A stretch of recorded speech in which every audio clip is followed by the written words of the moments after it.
ایک تو بڑی تعداد کو شامل کرنے کی ضرورت کیوں پیش آئی، اور پرویز خٹک صاحب سے متعلق میں اسپیشلی آپ سے جاننا چاہتی ہوں، نہ تو وہ حکومت کا حصہ نہ اتحادیوں کا حصہ، پھر وزیر اعظم کے مشیر کیسے لگ گئے وہ؟ دیکھیں، یہ کابینٹ میں اضافے کی خبریں چند ہفتوں سے آ رہی تھی اور اس حوالے سے جو حکومتی اتحادیوں کا حکومت پر دباؤ تھا۔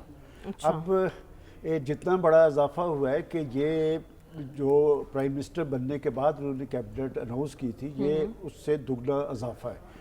اور انہوں نے اپنے اتحادیوں کو بھی اکوموڈیٹ کیا، لیکن بڑی تعداد میں اس میں مسلم لیگ نون کے وزراء شامل ہوئے۔ یہ تو ایک طرف حکومتی اعتماد کا منظر ہے کہ انہیں کوئی فکر فاقہ نہیں ہے، ان پہ کوئی پریشر نہیں ہے۔ دوسری بات جہاں تک پرویز خٹک صاحب کی ہے، یہ بڑی سگنیفیکنٹ ہے۔ میں نے جب یہ نام پڑھا اور مجھے اس بات پہ یقین نہیں آیا، چونکہ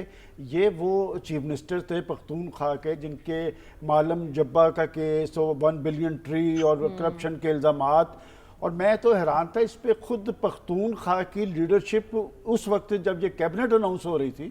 وہ جاتی عمرہ میں بیٹھے تھے۔ وہاں پر ہمارے دوست زاہد خان صاحب وہ پاکستان مسلم لیگ نون میں شامل ہو رہے تھے، اور پی ٹی آئی کی اپنے مسلم لیگ نون کی لیڈرشپ وہاں پر نواز شریف صاحب کے پاس موجود تھی۔